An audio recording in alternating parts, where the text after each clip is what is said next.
Hey, leave your thoughts below as I talk to you about the Chicago Bulls and DeMar DeRozan. DeMar DeRozan, part of a sign and trade deal as he goes from the Chicago Bulls to the Sacramento Kings. I want to give a shout out to DeMar DeRozan because he did a great job while he's part of the Chicago Bulls team. As a matter of fact, when you think about him finishing up with the Chicago Bulls, he averaged 25.5 points a game. Only one player in Bulls history had a higher points per game when they finished up. And that was Michael Jordan, who finished with 31.5 points a game with the Bulls. So it's Jordan 31.5 and DeRozan 25.5. What a consummate professional that he was. I saw him with San Antonio and Toronto, and I always thought he was a good, solid piece for a team. And I thought he was a good, solid piece for the Chicago Bulls. He led the NBA in fourth quarter scoring. It may not resonate with a lot of people that he led the NBA in fourth quarter scoring, but there was an effort there. He was trying to help this Bulls team, especially when Zach Levine was out. And you love the consistency that he brought to the Chicago Bulls team. And he embraced the city. He didn't want to leave Chicago. He didn't want to leave. His family loved Chicago. He enjoyed being here. I saw him out, always signing autographs and spending time with Chicago Bulls fans, young and old. And so he embraced being part of the Chicago Bulls culture.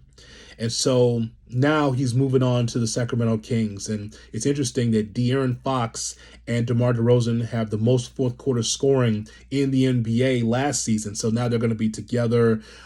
Sabonis and many others on that team is going to help elevate the Sacramento Kings to another spot in the Western Conference. So just a shout out to DeMar DeRozan.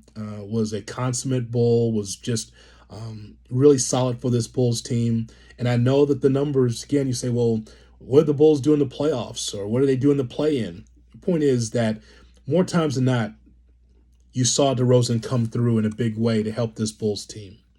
And so that's one story. The other story is about Zach Levine. We had Joe Cowley from the Chicago Sun-Times on the Cap and J Hood Morning Show.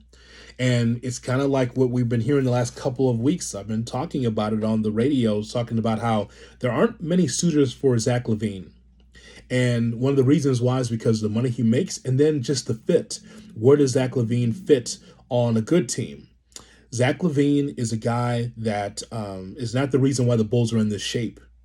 It's not the reason. The reason why the Bulls are in this position is because of Michael Reinsdorf, the owner, as well as Arturas Karnisovas and Mark Eversley. That's the reason why, is because of the line they put into the sand, and they want to have continuity, and they didn't really move the pieces around to try to get better.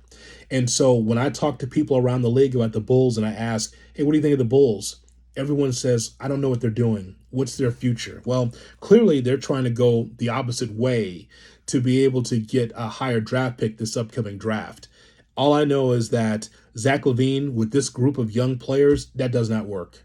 And I know that the Bulls will try hard, as Joe Cowley said to us this morning, the Bulls will try hard to trade Zach Levine.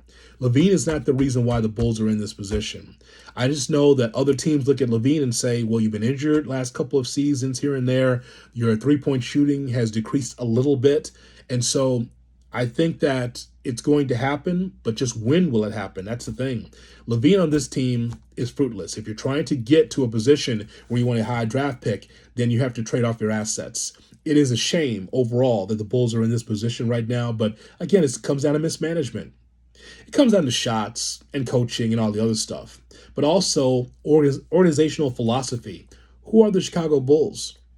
The Bulls are a bottom 5 team right now, and this is like Washington level. This is, the Charlotte level, Portland level. This is where the Bulls are right now. It's one thing to be at the top of a conference like Boston and Oklahoma City.